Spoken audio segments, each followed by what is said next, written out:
estamos entre amigos, refugiaditos del viento, ¿no?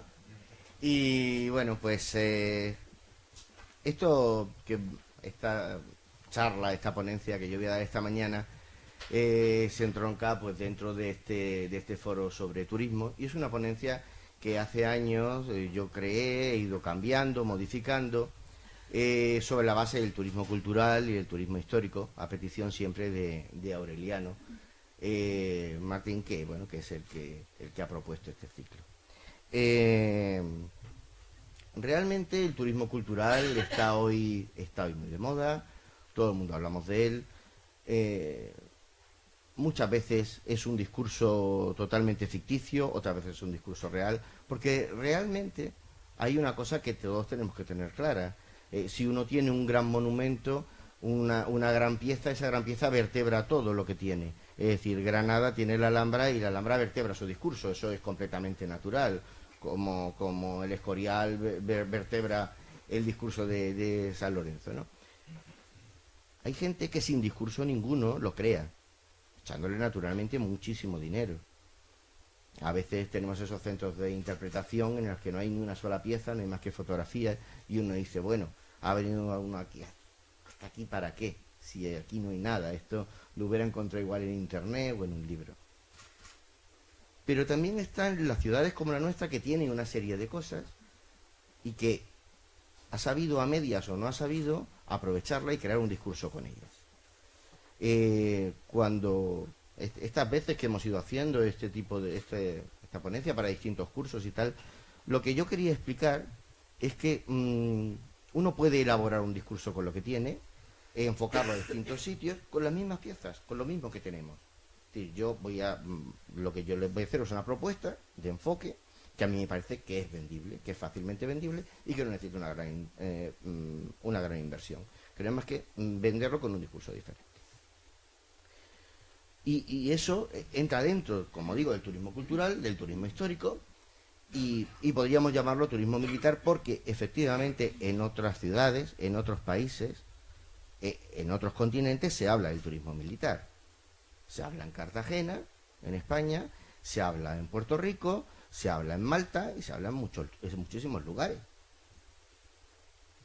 Bien, ¿a qué llamamos turismo? Pues llamamos turismo a aquellas actividades que realizamos, pues eso, cuando salimos de nuestras ciudades, cuando salimos de nuestro ámbito de trabajo, y vamos buscando algo.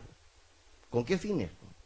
Bueno, ocupar nuestro tiempo de ocio, hacer cultura, ir de compras, hacer deporte, buscar una aventura. ¿Qué buscamos? Pues normalmente buscamos atractivos naturales, pues un parque, buscamos atractivos monumentales, como estábamos diciendo hace un momento, atractivos comerciales. Hay gente que sale de compras, y todos lo sabemos. O buscamos atractivos, pues eso, esas cosas que se crean especialmente y directamente para el turismo, ¿no? Parques, ese tipo de cosas. O museos y centros culturales. Yo me he apuntado todavía a este tipo de particular turismo, ¿no? Y naturalmente también todo lo que es lo que llamamos hoy día, pues, todo lo que entra dentro del campo antropológico, de fiestas, ese tipo de monumentalidad no material, ¿no? Lo que se llama ahora los bienes de interés cultural no materiales. En este aspecto tenemos que pensar qué es lo que tenemos nosotros. ¿Nosotros tenemos atractivos naturales? Sí, realmente tenemos, hombre. No somos la octava maravilla del mundo, pero entendamos que sí que los tenemos. Somos una ciudad desde la que, desde determinados puntos, se ven tierras de tres países y de 2 continentes diferentes. Que no hay un mal mirador que lo venda. En los años 60 se vendían más las vistas de Ceuta que hoy. Incluso en los 70.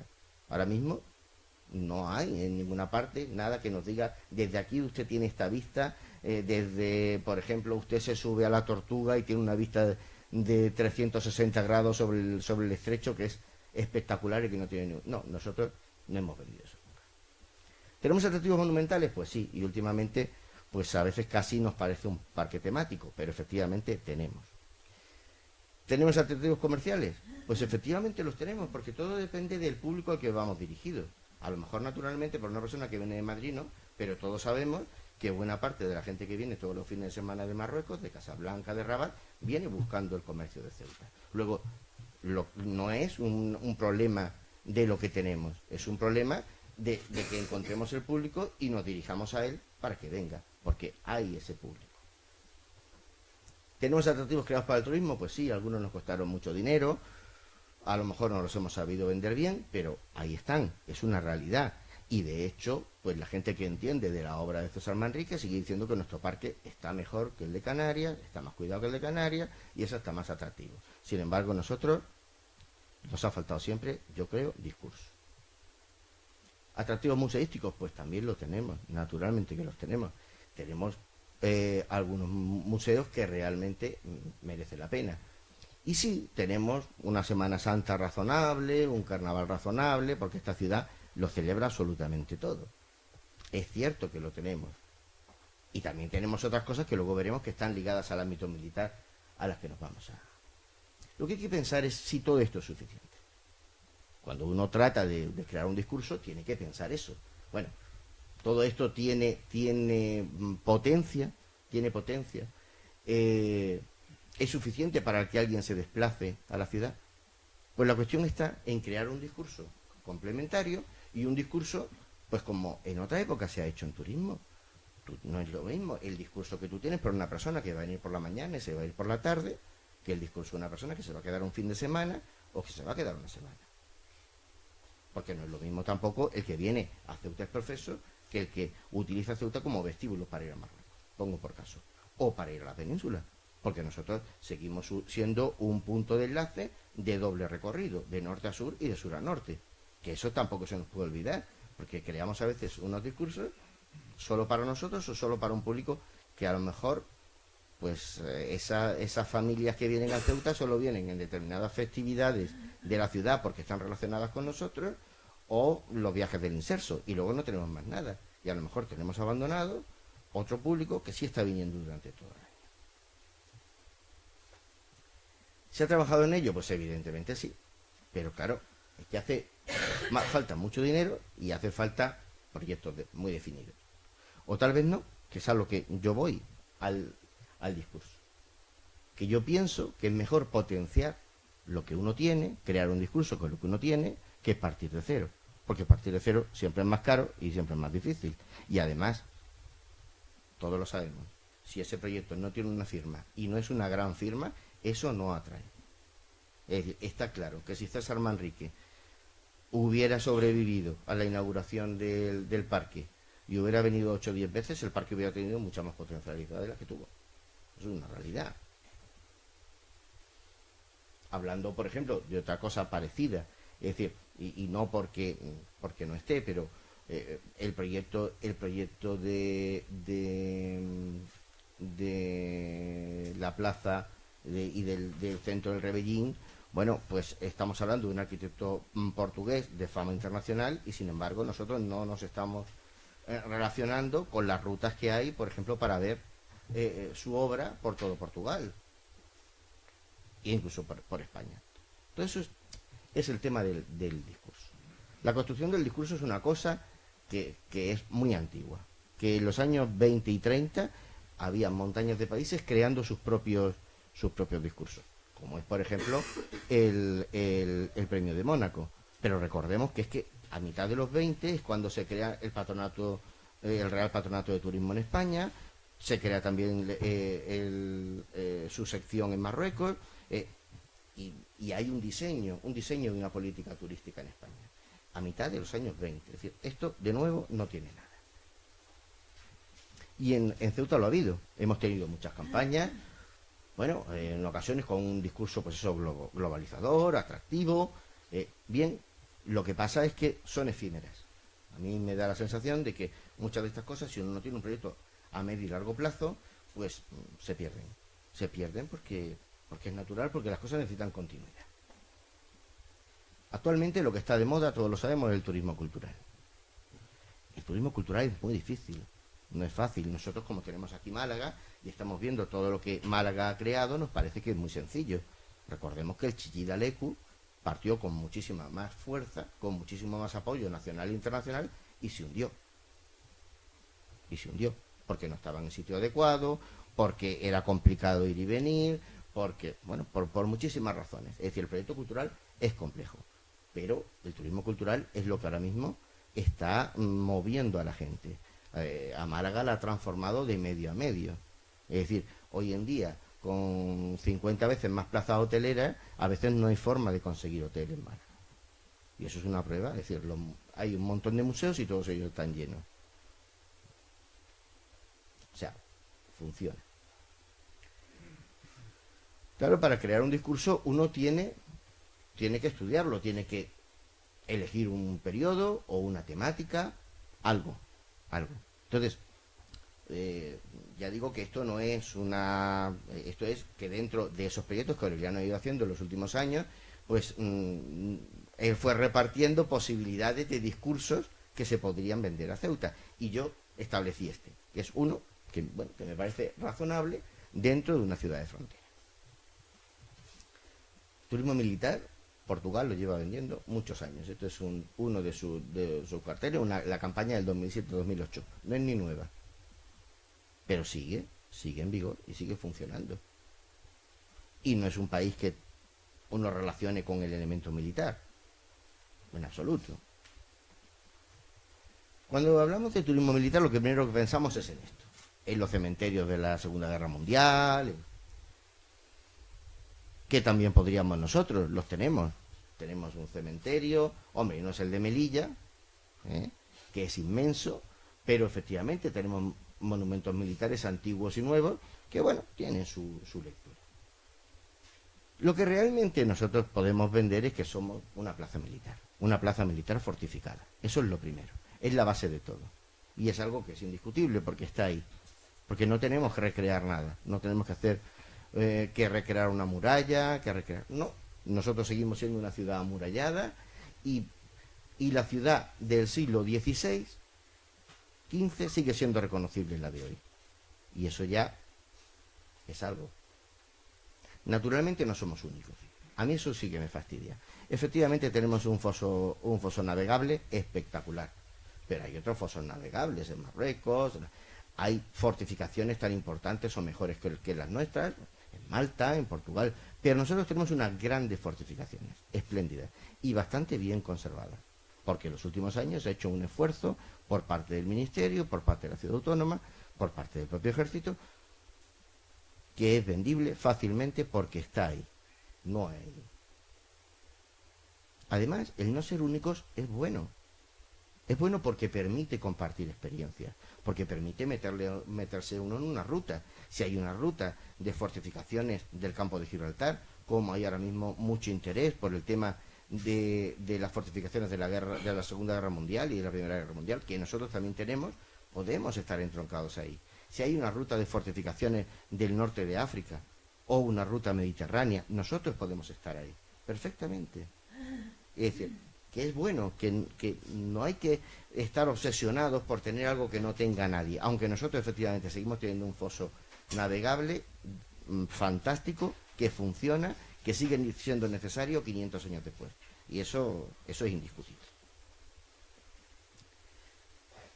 Hay muchas ciudades, muchos países que explotan esta lectura.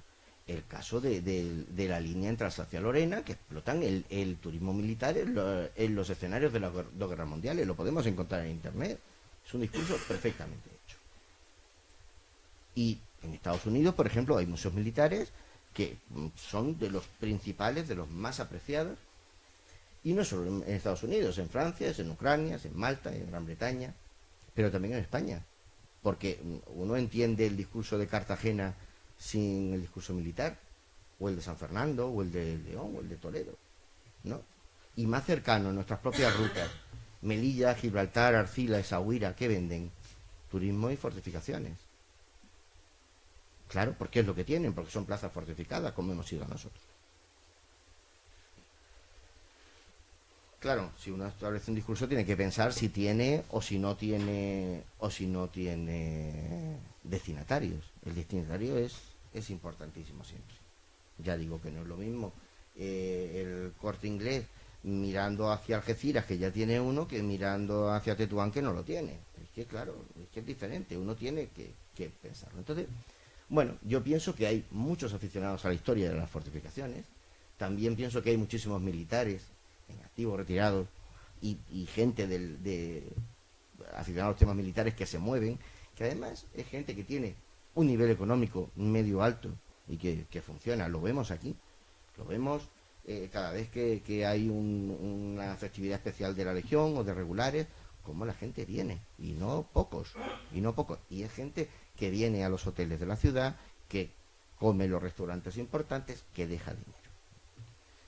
También, naturalmente, los interesados en las relaciones intercontinentales e hispano-marroquíes, porque no nos olvidemos de dónde estamos y que somos un punto de contacto entre países diferentes y entre continentes diferentes. Y, naturalmente, los cultivadores del turismo de aventura, que efectivamente es algo que en los últimos años se ha dado cada vez más. Bueno, el tema de los senderistas, muchos temas, algunos de ellos los veremos, pero por ejemplo en los últimos tiempos estamos viendo lo que mueven las dos carreras, la de los 300 y la carrera de la Legión, que está moviendo centenares de personas. Es decir, que todo esto mueve, y al fin y al cabo, ¿quién está capitalizándolo? ¿Con qué nombre se está capitalizando? Con la Legión, curiosamente. Es decir, entra dentro de esta lectura. Que no hay que tocar nada, es simplemente que si uno hace un folleto o hace una guía sobre lo que ofrece a este público, que eso esté incluido. ¿Qué niveles tiene este público? Pues efectivamente está centrado principalmente en las clases medias y las clases altas, con poderes adquisitivos importantes, y que también es cierto que gente que exige un nivel de producto. Pero bueno, eso en lo turístico, en lo comercial, en lo cultural, nosotros tenemos que darnos cuenta que donde estamos, que con lo que cuesta llegar a Ceuta, porque estamos donde estamos y cuesta lo que cuesta un barco, un helicóptero o venir en coche desde Rabat, uno tiene que tener un producto competitivo en calidad y en precio. Eso es una realidad, porque nosotros ya partimos con esa desventaja. Siempre la gente de la provincia de Cádiz o Málaga siempre ha dicho que cuando llegan a Algeciras se lo piensan. ¿Qué hacemos? ¿Cruzamos el estrecho y vamos a Ceuta o nos metemos en Gibraltar? ¿Qué nos está pasando ahora mismo con la aduana? Con la frontera de Ceuta. Pues que efectivamente esa cola hace que mucho público llegue y se dé la vuelta. Bueno, eso mismo ha pasado con Gibraltar durante años, no es nuevo. Esa política de fronteras que a veces emplea Marruecos, también a veces la emplea España, hacia allá, hacia acá, aquí o en otro sitio. Es decir, todo eso son realidades que uno no puede ocultar cuando establece un discurso. También es cierto que el no ser únicos, el poderse entroncar en rutas y tal, le permite a uno cosas que en solitario a veces no podemos conseguir. Todos saben que cada X años la ciudad autónoma de Ceuta vuelve al discurso de intentar que conviertan nuestras fortificaciones en patrimonio de la humanidad. Como saben, todo eso depende del apoyo o no apoyo de otros países. Nosotros seguimos teniendo el problema de que oficialmente Marruecos suele oponerse a este tipo de cosas. Bueno, pues hay muchas ciudades que han tenido otros problemas similares y sin embargo lo han resuelto estando dentro de una ruta.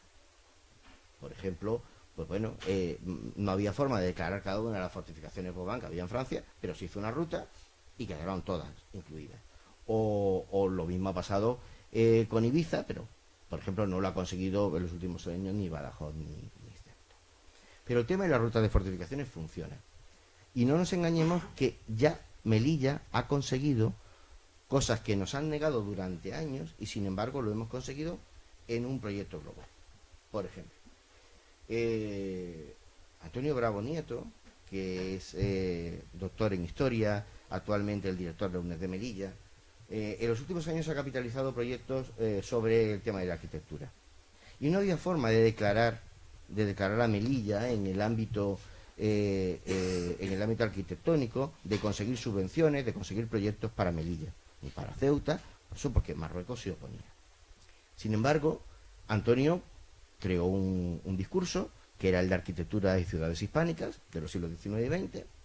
Ahí entraron ciudades de Francia, de Italia, de Argelia, de Marruecos, y conseguimos que el proyecto nos lo dieran.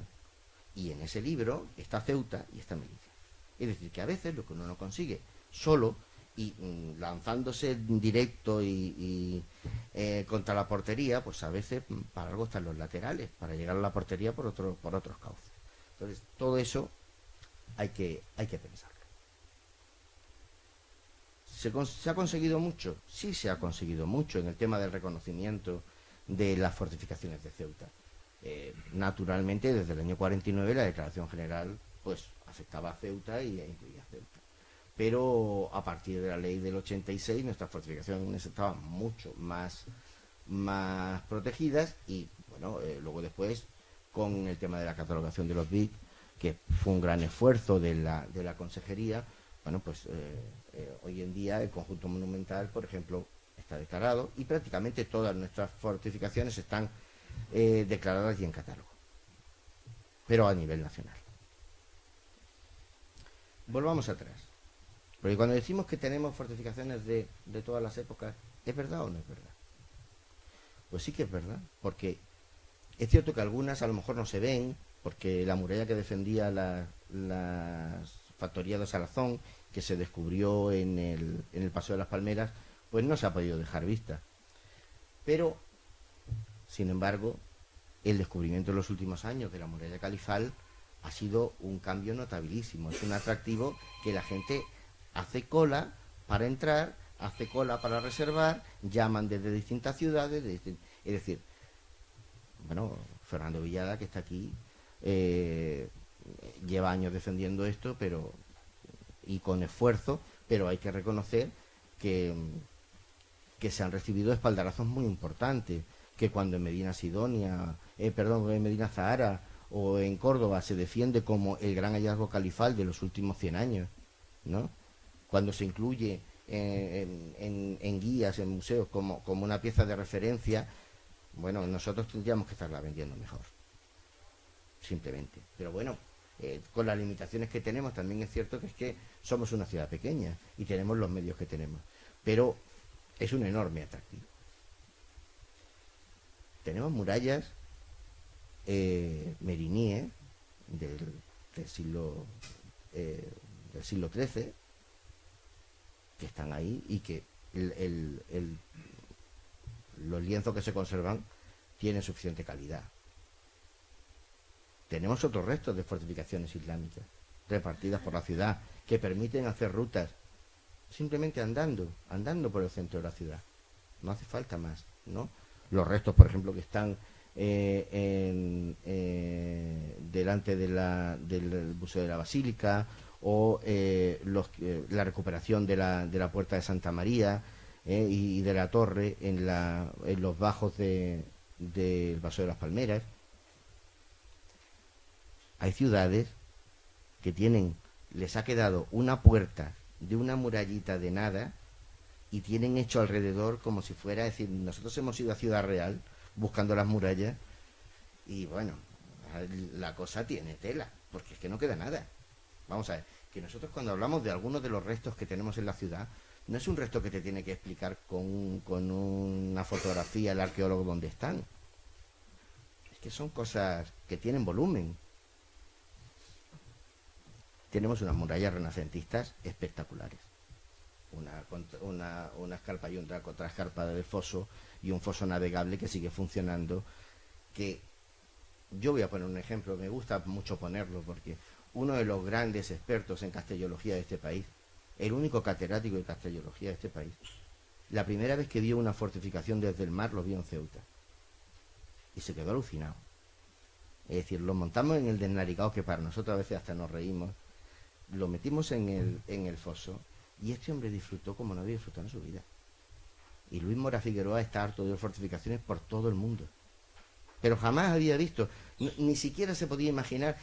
Terminó diciendo que entendía cosas de la fortificación de Cádiz que no había entendido nunca, simplemente por estar a nivel del mar y ver la fortificación en su altura. Pero claro, esto no es una excavación, esto no es un murito de 1 metro, esto está ahí, y esto sigue funcionando, y sigue siendo necesario para pasar de una orilla a la otra. Y esto claro que es vendible, y esto no hay quien lo construya. Esto sí que es un producto que no le construye a un alcalde con dinero en ningún sitio, como atractivo, porque eso está aquí. Y tenemos unas fortificaciones que efectivamente da gusto, que hoy en día esto no son las fortificaciones que yo recuerdo de niño, en tierra, con las canalizaciones por encima que no permitían pasar, las pistas de fútbol. Esto está cuidado, esto se vende solo. Y tenemos fortificaciones neomedievales que casi nadie tiene, y que yo sigo pensando que no pueden seguir quedando abandonadas, que tienen que utilizarse, y que si una asociación quiere poner su sede en una de ellas, vamos a ver, las cosas se restauran no para esperar que se vuelvan a caer y se vuelvan a restaurar, se restauran para que alguien las utilice.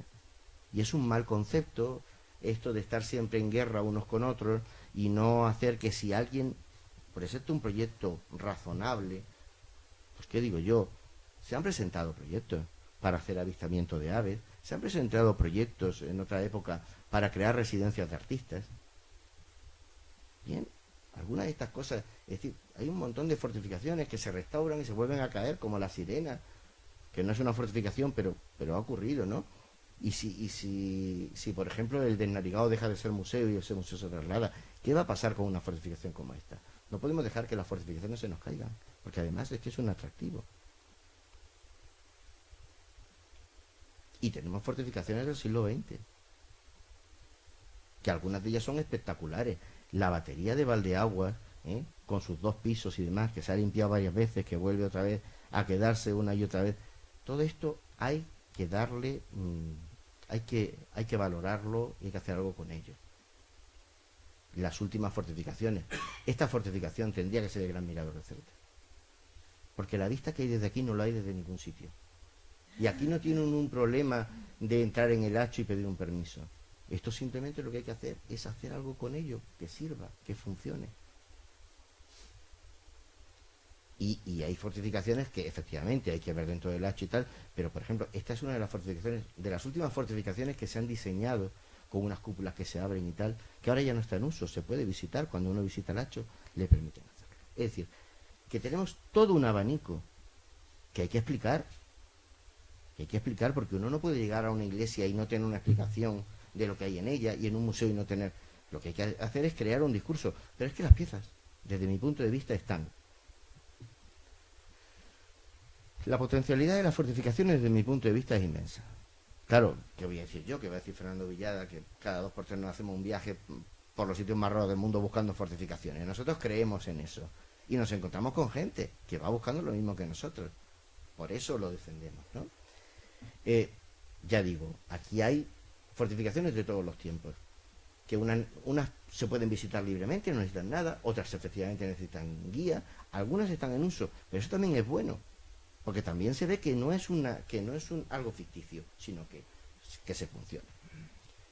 Bueno, todo esto, pues hay formas de hacerlo. En casi todos los sitios funcionan las asociaciones de veteranos, distritos de fortificaciones, la Asociación de Amigos de los Castillos, por ejemplo.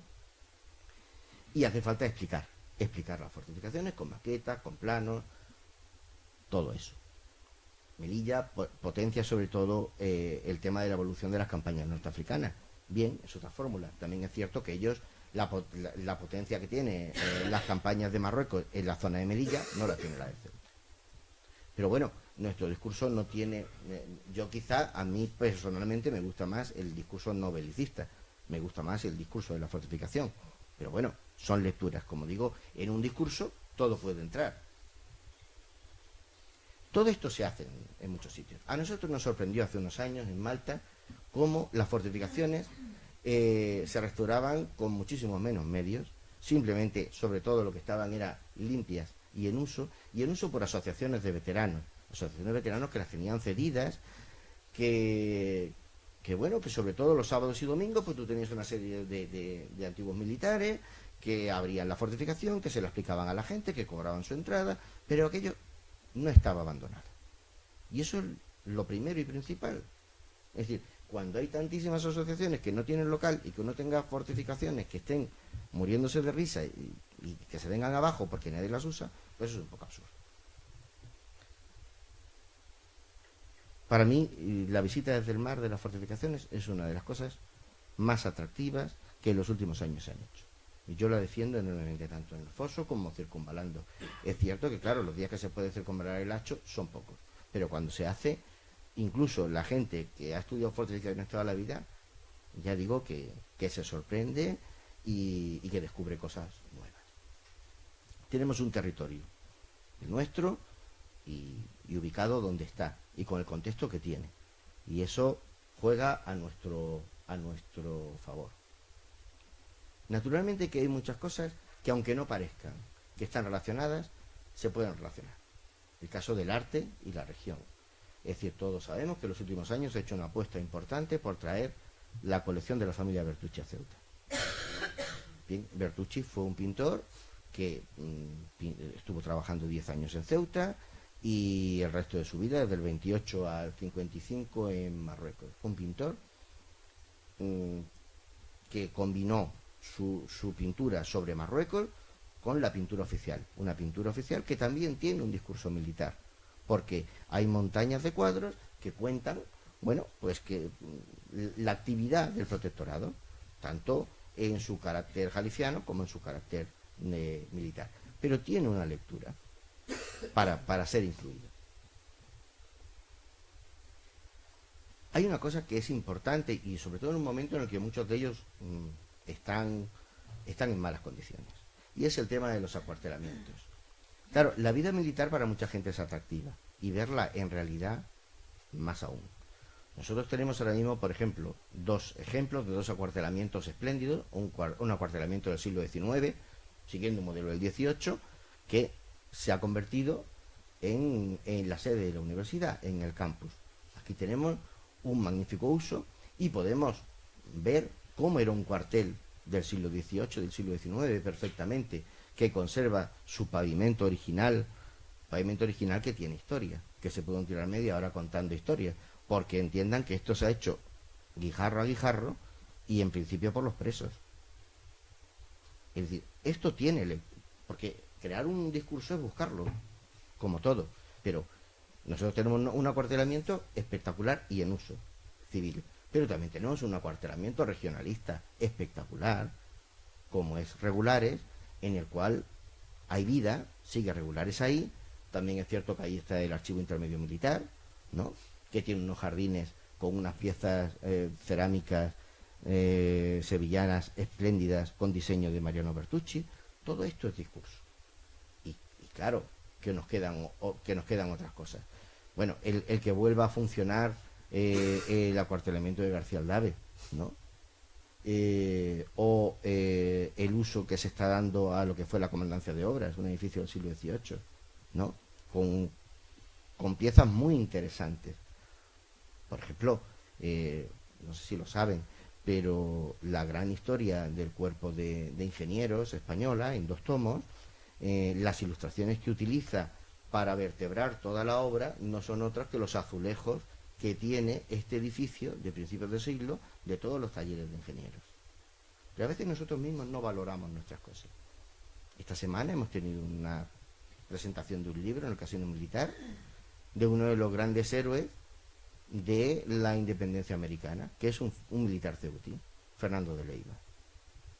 Y es cierto que aunque algunos historiadores de la ciudad pues lo hemos citado en ocasiones, jamás se ha hecho nada, nunca se ha hecho nada, no se potencia. Es decir, el discurso hay que crearlo y hay que mantenerlo. El que un acuartelamiento esté en uso es importante. El ver el Hacho en funcionamiento, o Regulares, o la Legión, o automovilismo, es importante. Y a la gente que busca eso, pues efectivamente le gusta.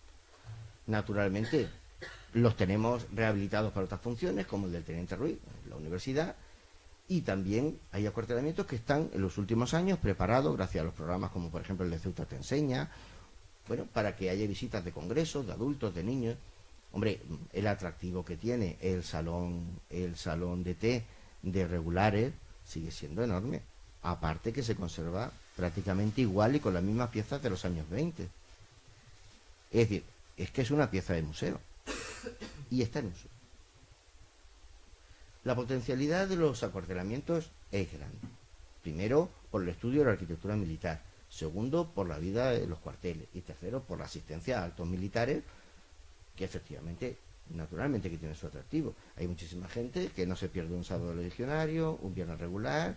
Cuando llega el aniversario de la Legión, viene gente de montañas de ciudades. Todo lo vemos. No hay más que pasarse esos días por la Gran Vía y ver lo que eso mueve. El atractivo de la vida militar sigue en el día a día de la ciudad, con arriados de bandera, con el viernes regular, lo que estábamos comentando, ¿no? Y también con cosas extraordinarias. Por ejemplo, las tomas de posesión de los mandos, principalmente la del comandante general. Tengan en cuenta que eso es patrimonio inmaterial.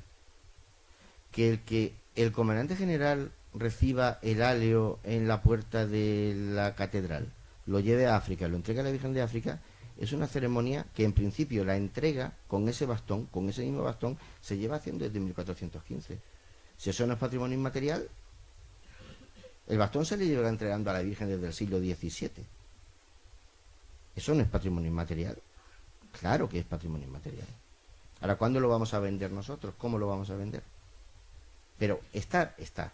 Las concesiones de condecoraciones, los bautismos de fuego, todo esto efectivamente tiene un público. Mayor, menor. Nosotros tampoco somos Barcelona. Tampoco tenemos plazas hoteleras para atraer un público inmenso. Por eso digo que es una cosa. Las recreaciones históricas. Aquí hemos hecho algunas. Pero efectivamente, las recreaciones históricas están moviendo el turismo.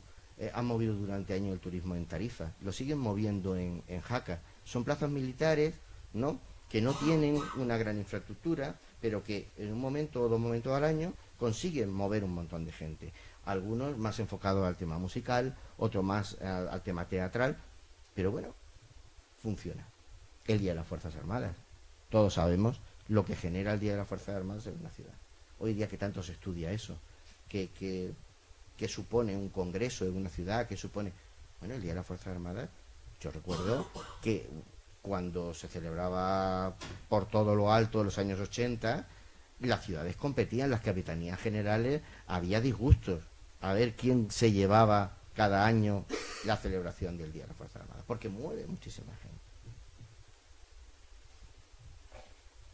Sí, esto es lo fácil, pero esto también lo tenemos, las rutas museísticas. Sí, tenemos un museo de la Legión con 75 años de vida prácticamente. Tenemos un museo de regulares que tiene el atractivo de dónde está, de cómo está contenido, pero también de lo que contiene.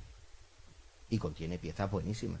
Es decir, hay gente que hace el esfuerzo de pedir un permiso para entrar en el museo, porque muchas veces no está abierto, y hace el esfuerzo simplemente por ver los 3 cuadros que hay aquí de Bertucci, o entrar en la Legión por ver uno de los mejores cuadros de Tetuán que yo he visto, que no es de Bertucci, pero que es de otro de los grandes pintores de la escuela de Tetuán, como es Carlos Gallegos, ¿no?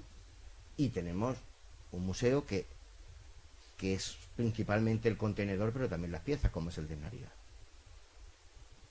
Los museos militares de Ceuta están cuidados. Quizá lo que necesitan es un apoyo para poder estar abiertos más horas, ¿no? Y que la visita sea más sencilla, que uno no tenga que anunciar su visita. Esto es un problema que en los museos militares no solo lo tienen en Ceuta.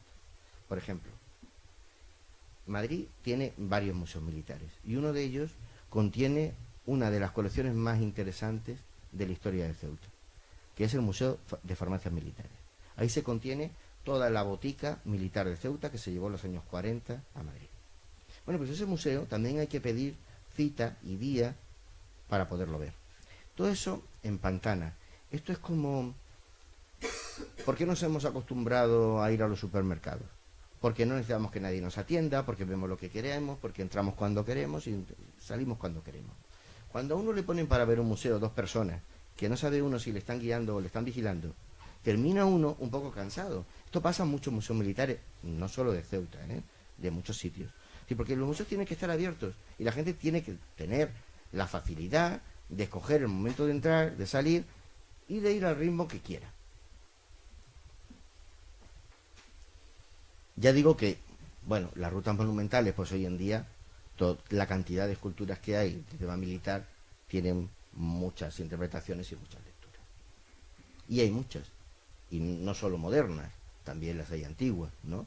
El monumento a los héroes de África, las esculturas que del Hospital Real, en fin. Claro, me dejarán que haga una pequeña defensa de mi ámbito, del ámbito documental, del ámbito de la investigación.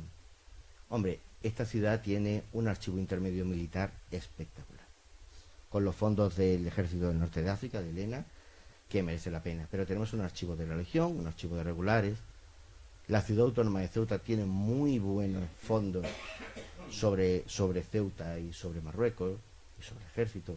La Biblioteca Pública de Ceuta tiene la sección Ceuta y Norte de África, que no me canso de decirlo, que vienen investigadores de montañas de universidades todas las semanas, gente que tiene que organizar sus clases para poder venir, porque lo que hay aquí no lo hay en otro sitio, ¿no?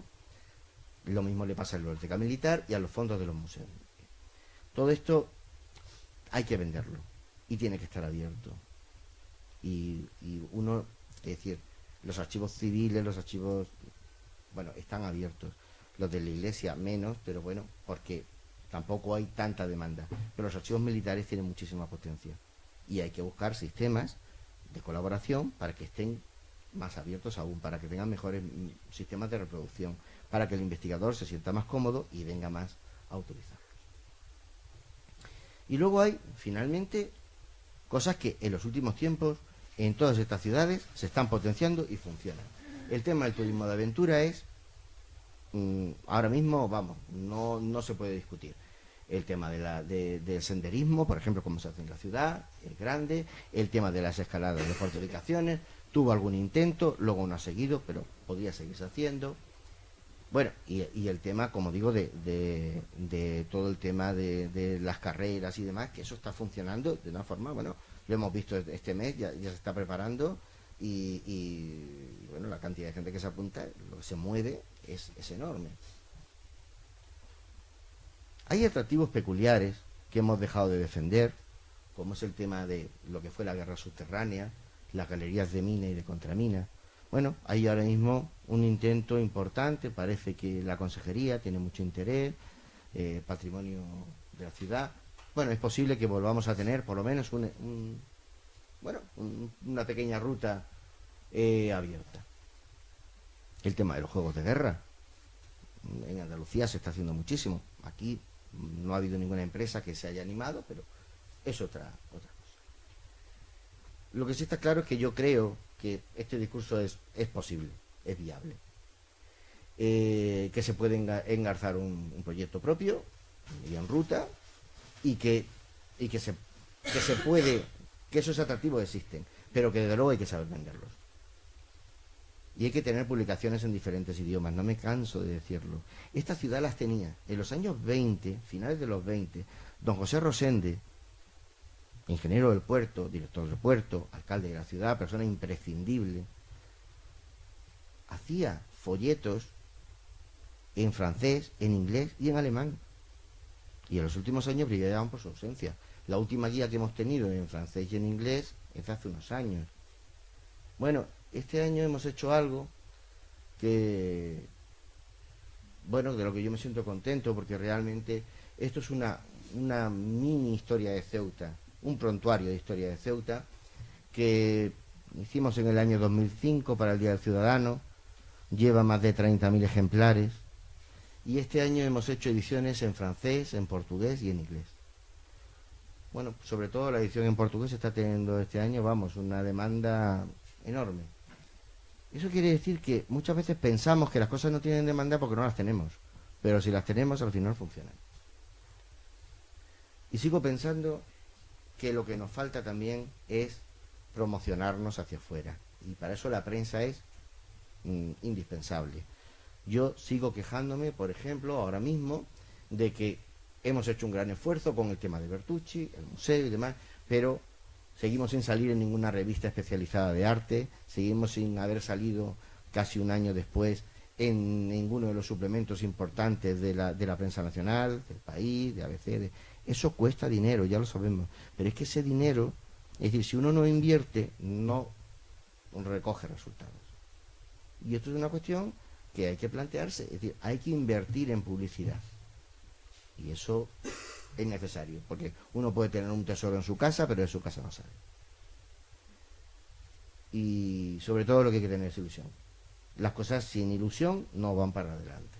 Dependemos de nosotros mismos, tenemos un atractivo potencial, pero también real, y podemos unirnos a otras ciudades para jugar con eso, ¿no? Pero hay que tener un proyecto.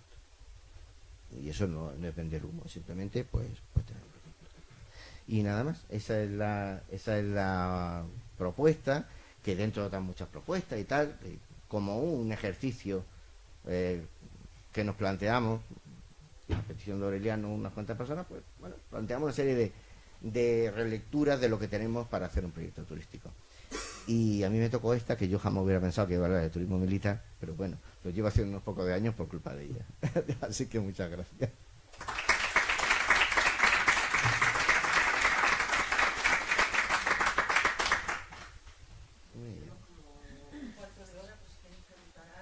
Sí, porque yo quería preguntar una cosa. Estos folletos que se hacen. Sí, yo quería preguntar que estos folletos que se hacen tipo propaganda, ¿no? En distintos idiomas, ¿a dónde van? Claro. Porque claro, si se quedan aquí en Ceuta, poco alcance tiene. Claro. Habría que trasladarlo a los países en cuyos idiomas se hacen, ¿no? Claro. Bien, todo este tipo de cosas tienen sus complicaciones. Nosotros hace muchísimos años, desde el Archivo General, que hacemos publicaciones, editamos publicaciones. Una vez que uno tiene una publicación, tiene que saber qué quiere hacer con ella. Nosotros somos partidarios de que las publicaciones tengan suficiente peso como para poder ponerse a la venta. Porque todo lo que no está en venta no se valora. Y desaparece inmediatamente y no llega a ninguna parte. En los últimos tiempos el tema de las publicaciones en Ceuta se ha convertido en un problemón, porque el tema de no estar dentro de la Unión Aduanera, la distribución de las publicaciones en correos, es complicadísima. Dinero, problemas, aduana, uno manda un taco de, por ejemplo, podemos mandar mañana 100 ejemplares a una, no sé, a una entidad, la que usted quiera. Y ahora nos podemos encontrar con que nos llamen de allí y nos digan que nos lo han devuelto, porque les van a cobrar 14 euros de aduana. Es decir, son, como nos dicen muchas veces algunas personas, mandamos regalos envenenados. Cada vez tenemos menos posibilidades de mandar cosas. Pero turismo sí que hace muy buen uso de todo este tipo de cosas. Y sobre todo cuando van a ferias, cuando van a congresos, cuando van a sitios. También, por ejemplo, los grupos de alumnos de intercambio vienen al archivo en general y nos piden un lote para llevar a una universidad, a un centro. La distribución boca a boca y en pequeño eso funciona bien, pero la gran distribución es un problema que seguimos teniendo, porque además la publicación oficial en general los distribuidores no la tienen, porque no da suficiente dinero, por más que uno eleve el porcentaje que se llevan, no es fácil. Es cierto que muchas veces se queja la gente de que el folleto se queda aquí, pero también hay mucha gente que viene aquí y dice que aquí no hay folletos y que solo los folletos solo están en Fitur. Bueno, todo depende de cómo se ve, es decir, no se pueden hacer infinitos y la distribución es complicada. Pero bueno, si uno tiene bien focalizado el destinatario, pues pueden estar donde deban, ¿no? A mí me parece que hacen falta guías especializadas para las fortificaciones, para los templos, para muchas cosas, porque esta ciudad tiene una ruta, por ejemplo, se puede hacer un discurso sobre turismo religioso. Tenemos una serie de religiones, cada una con sus templos, con sus ritos, se puede hacer un discurso sobre eso, sobre como sobre otras muchas cosas. Este es el que yo he hecho, pero se puede hacer. Pero claro, eso hay que venderlo. ¿Cómo? Es la prensa, con unos folletos, con unas guías, con algo razonable. Tampoco se puede ir uno a una obra de 100 páginas y no, simplemente cuando uno va por ahí, ¿qué se encuentra? Una serie de guías en distintos idiomas, con distintos enfoques, y uno compra la que quiere. Pues eso es lo que nosotros tenemos que intentar, que uno llegue a la ciudad y encuentre en un sitio donde uno encuentre una guía, algo que quepa en un bolsillo, que quepa en el bolso, no algo... Todos hemos ido de congreso, nos han dado una carpeta preciosa y la hemos dejado en el hotel, porque no había forma de llevársela. Hay un tema, ¿cómo lo ves tú? ¿Quién podría coordinar el esfuerzo? Porque lo que sí da la impresión de que hay una gran dispersión de esfuerzos, sí, que no hay un centro coordinador, no hay continuidad en las políticas, se lanza esto, por ejemplo, citabas Bertucci, hemos terminado, hemos puesto la exposición, y ahora ¿quién lo sigue? ¿Quién la vende todos los días? ¿Quién machaca? Es decir, y además, no solo eso, sino sentar a todo el mundo, hay que sentar a todo, porque hay mucha gente, los empresarios se dedican al turismo, las entidades culturales, tal, pero claro, alguien tiene que coordinar, mantener el esfuerzo y bueno, por supuesto, hay que trabajar a largo plazo en las infraestructuras, porque eso sí es vital. Si no somos capaces de mejorar el transporte, las infraestructuras turísticas, eso probablemente, por mucho esfuerzo que hagamos, se perderá, ¿no? ¿Quién crees tú que debiera coordinar estos esfuerzos y darle continuidad, ¿no? Yo creo que hay... Claro, hay un aspecto turístico y un aspecto cultural que son diferentes y cada uno tiene un enfoque, que efectivamente deberíamos ponernos de acuerdo. Pero a mí lo que me parece que falta sobre todo es un departamento que se creara de difusión hacia afuera, de comunicación. Es decir, el gabinete de prensa, por ejemplo, es poca gente y está enfocado a lo que está enfocado. Pero hace falta alguien dedicado a esto, que haga los presupuestos de qué cuesta vender el Museo de Bertucci en los principales semanarios durante el año, y hacer un proyecto por lo menos a medio plazo.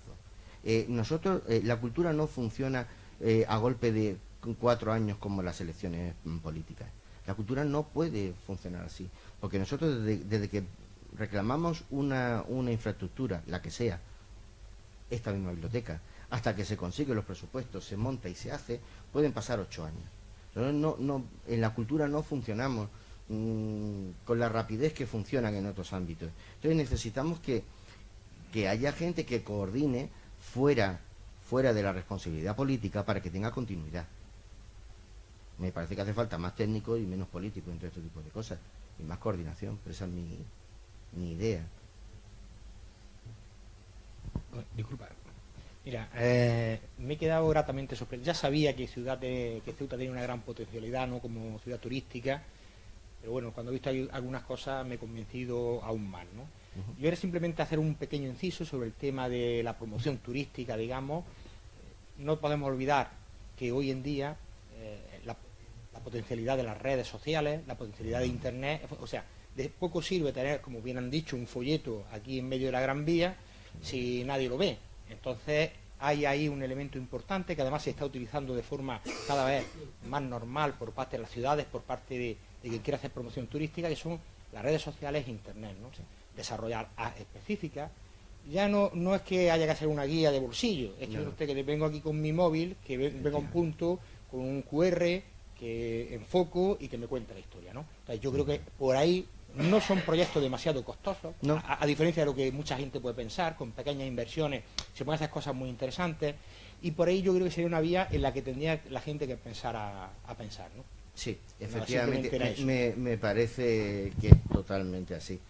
Y lo que pasa es, yo no soy un especialista en turismo, yo soy un archivero. Entonces, pero vamos, yo doy la opinión, lo que yo veo. Pero efectivamente, y esto avanza muchísimo, es decir, desde que empezamos a hablar de esto, la potencialidad de las redes ha cambiado muchísimo, y efectivamente yo creo en lo que dice, y es totalmente así. Me parece que la ciudad ahora mismo intenta tiene una nueva persona, bueno, para incidir en este tipo de cosas, pero hace falta mucho más. El problema es que, claro, también es una ciudad pequeña y tenemos los medios que tenemos, sobre todo humanos. Pero bueno, también puede haber muchos empresarios que se tiren adelante y que hagan una propuesta, es decir, que hay muchas cosas que se externalizan, y eso también se puede externalizar. Si se presenta un buen proyecto, yo creo que la ciudad debería aceptarlo para que esas cosas se hicieran. Hola, José Luis. En primer lugar, darte las gracias y bueno, decirte que estoy prácticamente de acuerdo en todo lo que has estado comentando. Yo creo que el problema que tenemos en Ceuta muchas veces es que no nos lo creemos, que no lo sabe, vamos, el público en general no lo sabemos, o sea, no sabemos qué tenemos, ¿no? Hay derroteros por donde van casi todas las ciudades últimamente, en los últimos años, pocos años, y aquí parece que cuando estamos descubriendo algo importante nos da por destruirlo. Vamos a hablar de las carreras de montaña, ¿no? Sí. La pionera, pues probablemente se pierda por una cosa incomprensible, si el público en general lo supiera. No vamos a entrar aquí en ese tema ahora. Es un turismo que cada vez es más importante. El fin de semana pasado había 13.000 majaras corriendo en Sevilla la maratón, y te puedo decir que no es porque haya 13.000 majaras corriendo, sino porque, lo de majaras es en forma cariñosa, lógicamente, es que la noche anterior no había forma de coger un restaurante en Sevilla, que no estamos hablando de Algeciras, una ciudad pequeñita, ¿vale? Y que gente, pues aparte de ir a cenar, pues sale a ver monumentos, coge taxis, los hoteles estaban agotados hacía meses. Pero es que aquí también está ocurriendo. En la Cuna de la Legión, por ejemplo, no hay donde quedarse en Ceuta ya. A dormir. A dormir. Y son 2.000 personas, 2.000 y pico. Exactamente. Pues la Sierra Bullonera eran 1.000 las que venían a correr. Bueno, no todos venían de fuera, pero venía mucha gente, ¿no? Y después hay proyectos en los que la gente no cree mucho. Mira, ahora precisamente hace un año, justo, yo creé Senda Cultural. Era un proyecto que aunaba el senderismo, las carreras por montaña y la cultura. No era otra cosa, no era nada fuera de lo común, más que una ruta turística hay dos, por el Hacho y por los fuertes medievales, que funcionaba o ha estado funcionando muy bien. Mandé alguna información a turismo, salieron todos los medios de comunicación, redes sociales. Turismo nunca me contestó. Tampoco pretendía pedir ninguna subvención porque no la quería, es una cosa, digamos, privada, que funciona bien. Y funciona bien porque la gente no conoce lo que tenemos. O sea, la gente cuando va a hacer una ruta por el Hacho, que está harta de dar vueltas al Hacho, cuando tú le enseñas lo que hay, con perdón, lo flipa. Y otra cosa muy curiosa en este año es que la gente te pregunta, ¿y esto por qué está así? Y bueno, estás enseñándole, pues no sé, la batería Valdeaguas, ¿no? O la sirena, ¿y esto por qué está así? Entonces en el momento que tú dices, mira una gaviota, ¿qué está pasando? Qué bonita es. Es cierto que tenemos quizás mucho patrimonio, sí, que hace falta mucho dinero, pero no sé si es que realmente no hay demasiado interés. No lo sé, es que no. Cuando me preguntan esto es porque está así, o estos caminos porque no se limpian, o. Hay veces que es falta de interés, no, es que no, falta de medios, a veces que es falta de generosidad.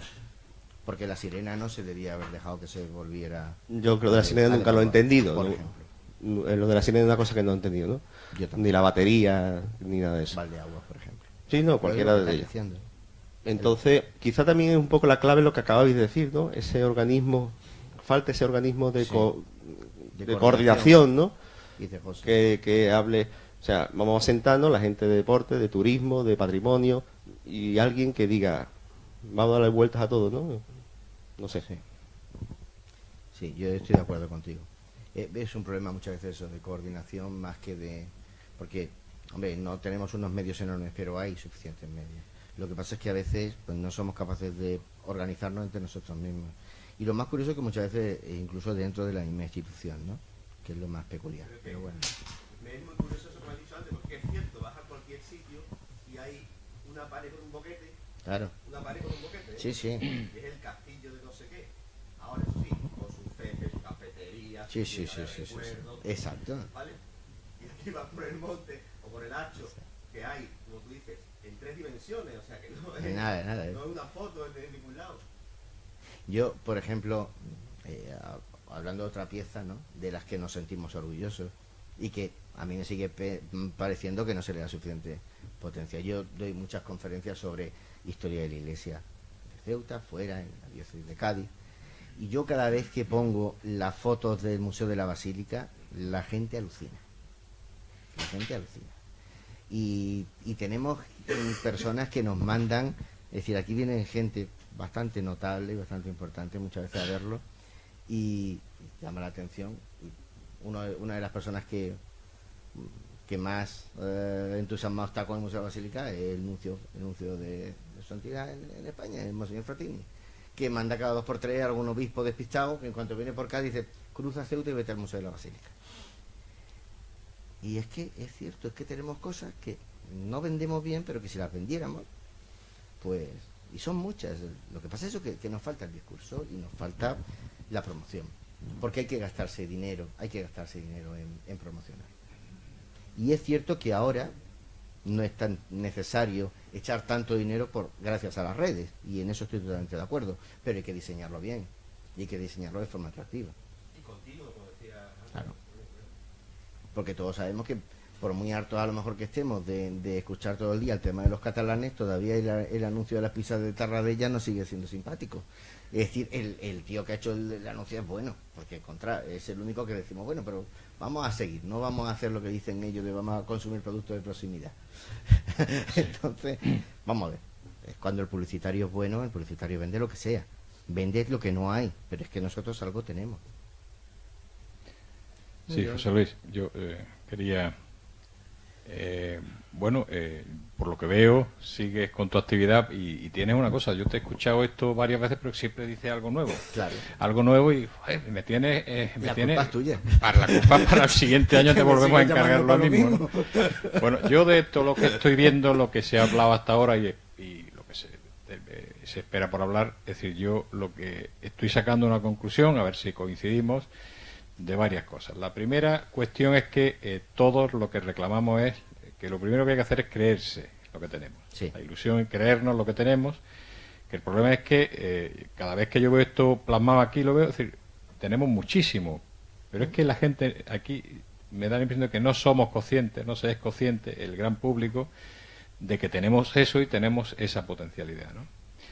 Esa es la primera cuestión. La segunda cuestión es que ayer se decía, lo has dicho tú, es decir, esto no puede ser por obra del azar, es decir, si aquí queremos planificar y construir esta ciudad como destino turístico, evidentemente tiene que ser como destino turístico cultural, porque no hay otra cuestión distinta, es decir, esto no tiene grandes playas, no tiene grandes atractivos, no tiene grandes casinos, y entonces aquí está claro lo que es.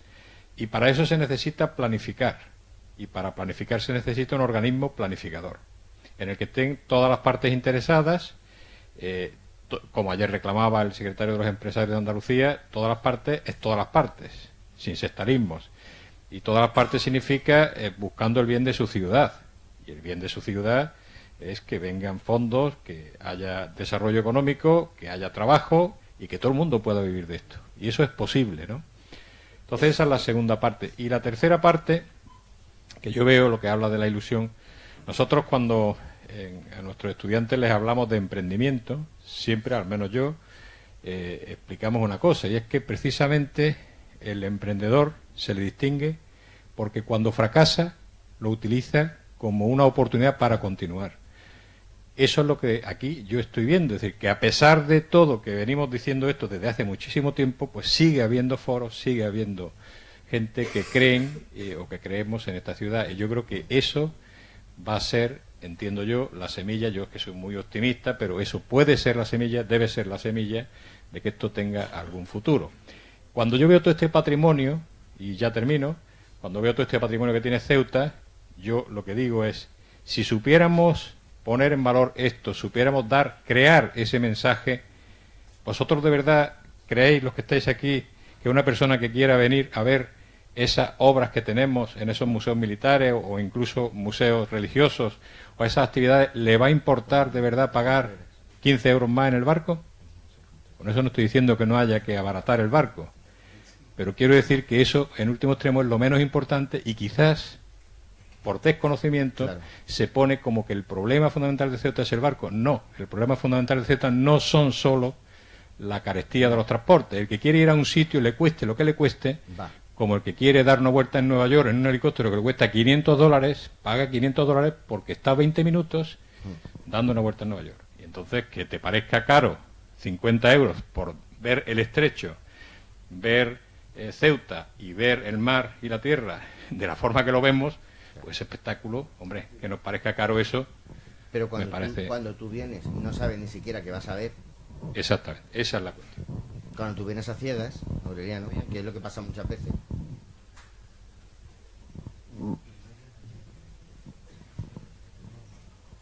Sí. Sí. José Luis, buenos días. Bueno, hola. Mira, Es yo... que, todo muy rápido porque se nos va el autobús. Vale. Bueno, es una... Yo te quería hacer una apreciación desde la barrera primera en contacto con la gente que viene a Ceuta. Quería comentaros que la gente viene a Ceuta, que conseguimos y hemos levantado las chispas para que el turismo venga a Ceuta. Yo desde un frontal de un hotel lo veo, ¿vale? ¿Qué me pasa? Hemos conseguido que un turista llegue a Ceuta, pero ¿qué ocurre? Parece que queremos que el turista venga a la hora que a nosotros nos interesa, no a la hora que le interesa a él. No tiene ningún sentido que yo consiga que alguien venga a ver la Puerta Califal y que la Puerta Califal se abra 3 días a la semana y no tenga nada que ver con el horario del turista, tiene que ver con el horario, creo, de turismo o de patrimonio. Entonces, si no nos concienciamos de que estamos trabajando para el turista, vamos a decir, bueno, pues queremos crear un turismo para nuestra propia ciudad, para la gente que no trabaja los miércoles, ni los jueves, ni los viernes. El sábado y el domingo, señores, los de turismo y los de patrimonio descansan. ¿A dónde vamos? Ya nos podemos gastar lo que queramos en todo tipo de folletos. Comentabas que a dónde iban los folletos. Te aseguro que los folletos en 3 idiomas hacen falta, se entregan. Mucha gente se los lleva a la península, los comparte. Pero ¿sabéis también qué comparte?